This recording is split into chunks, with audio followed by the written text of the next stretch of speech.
Now may I request Dr. B. Chandrasekar, Executive Director, EdCIL India Limited, to share his views with us. A huge round of applause for him as well, please.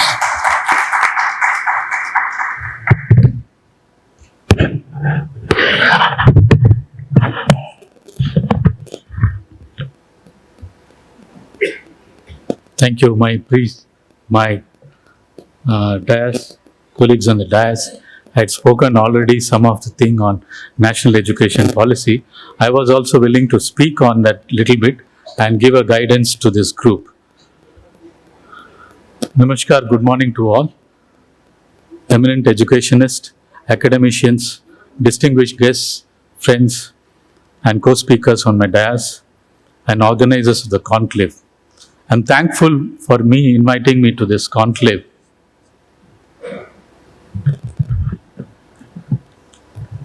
I should thank my colleague Manas, who drove me here to speak and tell that, okay, your education vision should guide this group.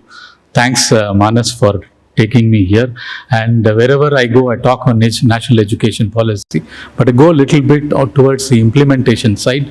But yes, here I will try to little bit give some guidance on what is the key focus areas, what is that we need to do from the learning aspects from the previous, the education, the path we have gone through.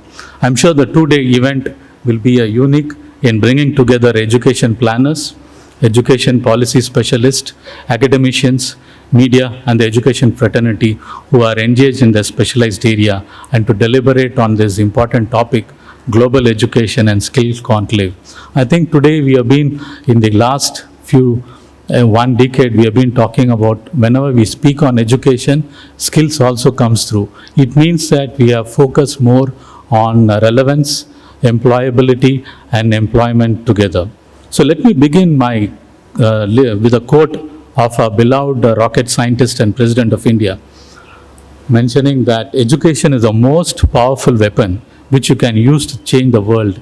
I'm sure we are doing that. That's what our Honorable PM has initiated several schemes, programs in the new form, including the new education policy. We've been involved in several of the national programs. We can see the whole change in the mission mode programs, whether it is digitalization or whether it is education or education combined with skills is transforming. I'm sure these skills will prepare our younger generation to meet the future. Let me give some insights which is relevant to the two-day deliberations. I'm sure you will be discussing more on this, which is relevant, informative, and innovations we undergo to face the challenges in the years to come. I'm sure this is the right time we are talking. We have completed 1 year of national education policy. The challenges still remain as daunting as that we need to increase our collective effort. But I'm pleased to say that there are progress in terms of preparedness at all levels, the policy level and the institutions. I'm sure that the chairman NIO has also spoke that yes, we are going through transformation. It's good to hear. NCERT has formed its National Curriculum Framework Committee, which is again deliberating on the revised curriculum. The AICT is in its own way. UGC and NAC is also on the other side. To this extent, national education policy is set to for the new directions for the Indian education system. We have seen the conventional, traditional system. Whatever we have gone through, yes, we have come to a level, but we can see still we need a lot of innovation so that younger generation learners have more access to the kind of information which can meet the global skill needs. Of course, we are going into the knowledge hub. Again, my pre-speakers already mentioned about that. So majorly, the national education policy focuses on homogenizing the higher education sector through systemic changes. At the same time, at the school level, there is a drive towards learner-centric approach. Certainly, I think the post-COVID, pre-COVID had made us technology-enabled learners. So India is a country of opportunity, and the national education policy seeks to establish itself as a destination of choice for students from across. The world is changing rapidly, and for the education to continue and fuel the growth and prosperity, systems must adapt to the changing world. To this end, I have 3 things to share.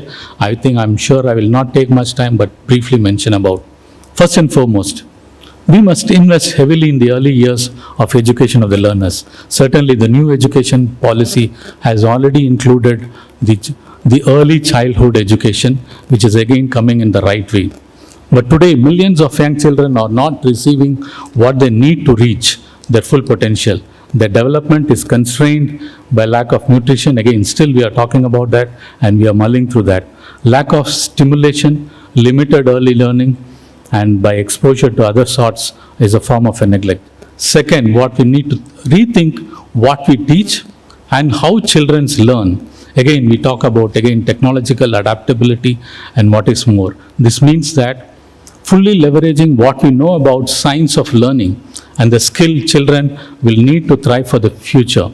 To prosper in a rapidly changing world, all children need more than a basic education. That's what we are talking about, skills, relevance and its applications. Education is not only an important for economic growth and prosperity, but education is also critical in promoting the peace, social cohesion.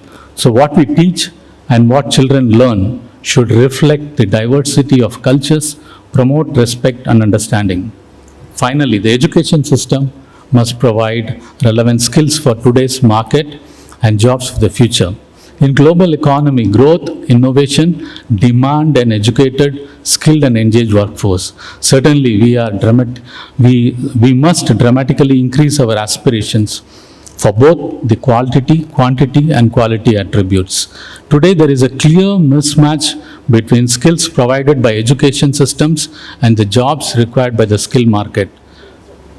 Let me quote Honorable PM's word. The new education policy has sown the seeds for starting a new era, will give a new direction to the 21st century in India.